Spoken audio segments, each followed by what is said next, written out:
Hello everyone, आज हम discuss करेंगे पीएससी फोर्थ ईयर के बारे में। ठीक है, अब इसमें हम देखेंगे जो रिसर्च पेपर है, फोर्थ पेपर या फिफ्थ पेपर बोल सकते हैं वैसे। जैसे कि हमें फोर्थ ईयर में कितने 4 पेपर पढ़ने, तो इसमें सब्जेक्ट है एज फोर, और इसमें जो एक प्रकार से रिसर्च का है। ठीक है, और इसमें क्रेडिट वैल्यू कितने 3 क्रेडिट है, और ये कितने मार्क्स का है 100 मार्क्स का। फर्स्ट यूनिट देखेंगे हम इमेजिंग रिलेटेड टेक्निक, तो इसमें हम 1.1 पढ़ चुके हैं। अब 1.2 आज हम डिस्कस करेंगे principles and applications of TEM and SEM. अब ये टीईएम एंड एसईएम क्या होता है, तो एक प्रकार से ये इलेक्ट्रॉन माइक्रोस्कोप के टाइप्स होते हैं। तो आज हम इस वीडियो में डिस्कस करेंगे इलेक्ट्रॉन माइक्रोस्कोप के बारे में। हेलो एवरीवन, आज हम पढ़ेंगे इलेक्ट्रॉन माइक्रोस्कोप।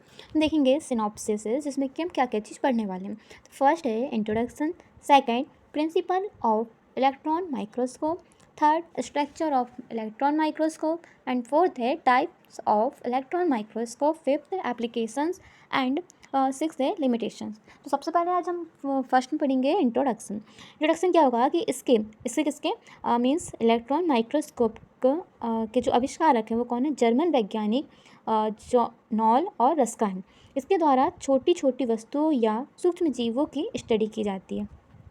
इसी के साथ हम सेकंड पॉइंट देखेंगे, क्या है प्रिंसिपल ऑफ इलेक्ट्रॉन माइक्रोस्कोप। इस माइक्रोस्कोप में लाइट के स्थान पर इलेक्ट्रॉन बीम का यूज़ किया जाता है तथा इलेक्ट्रॉन बीम के कंडेंसन और मैग्नीफिकेशन को उच्च इलेक्ट्रो चुंबकीय क्षेत्र से कराते हैं तथा इमेज या प्रतिबिंब को स्क्रीन पर प्राप्त करते हैं।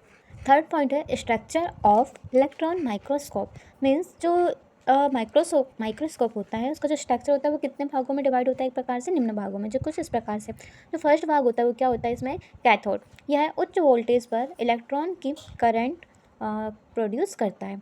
सेकंड है कैथोड ट्यूब।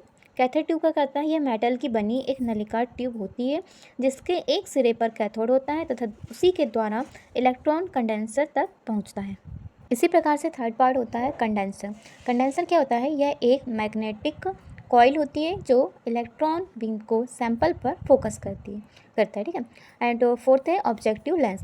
यह भी एक प्रकार का इलेक्ट्रोमैग्नेटिक कॉइल होती है जो सैंपल का मैग्निफिकेशन करके प्रथम प्रतिबिंब या फर्स्ट इमेज बनाती है।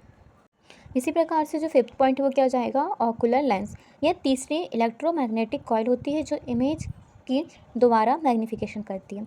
फिर एफ है फास्टोग्राफिक प्लेट। इस पर अंतिम प्रतिबिंब बनता है। कंप्यूटर प्रोग्राम की मदद से इमेज की एनालिसिस की जा सकती है। इलेक्ट्रॉन केवल वैक्यूम में ही ट्रैवल गमन कर सकते हैं, इसलिए इलेक्ट्रॉन माइक्रोस्कोप के सभी कंपोनेंट को वैक्यूम में रखा जाता है। इसके बाद आता है क्या, टाइप्स ऑफ इलेक्ट्रॉन माइक्रोस्कोप। मतलब कि जो इलेक्ट्रॉन माइक्रोस्कोप होते हैं वो कितने प्रकार के होते हैं। तो जो इलेक्ट्रॉन माइक्रोस्कोप होते हैं वो दो प्रकार के होते हैं। एक होता है टीईएम एंड सेकंड होता है एसईएम। हम फर्स्ट पढ़ते हैं टीईएम। इसे क्या बोलते हैं, ट्रांसमिशन इलेक्ट्रॉन माइक्रोस्कोप। ये जनरली यूज़ की जाने वाला इलेक्ट्रॉन माइक्रोस्कोप है। इसमें इलेक्ट्रिक फील्ड ऋणात्मक नेगेटिव इलेक्ट्रोड से प्रवाहित होता है जिन्हें इलेक्ट्रॉन मैग्नेट द्वारा अभिरंजित ऊतक पर केंद्रित करते हैं तथा कुछ इलेक्ट्रॉन्स इसे पार करके सीधे निकल जाते हैं, उन्हें स्क्रीन पर केंद्रित कर लिया जाता है। अब हम देखेंगे सेकंड जो पार्ट होता है वो क्या होता है, एसईएम, जिसे हम बोलते हैं।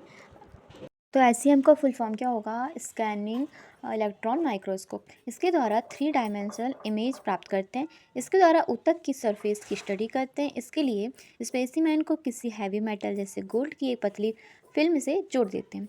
इन पर इलेक्ट्रॉन बीम को फोकस करते हैं। कुछ जो इलेक्ट्रॉन्स होते हैं वो क्या होते हैं, रिफ्लेक्ट हो जाते हैं, जो ऑब्जेक्टिव लेंस द्वारा कलेक्ट कर लिया जाता है तथा अंतिम इमेज स्क्रीन पर बनती है। इसी के साथ साथ फिफ्थ पॉइंट क्या है, एप्लीकेशंस।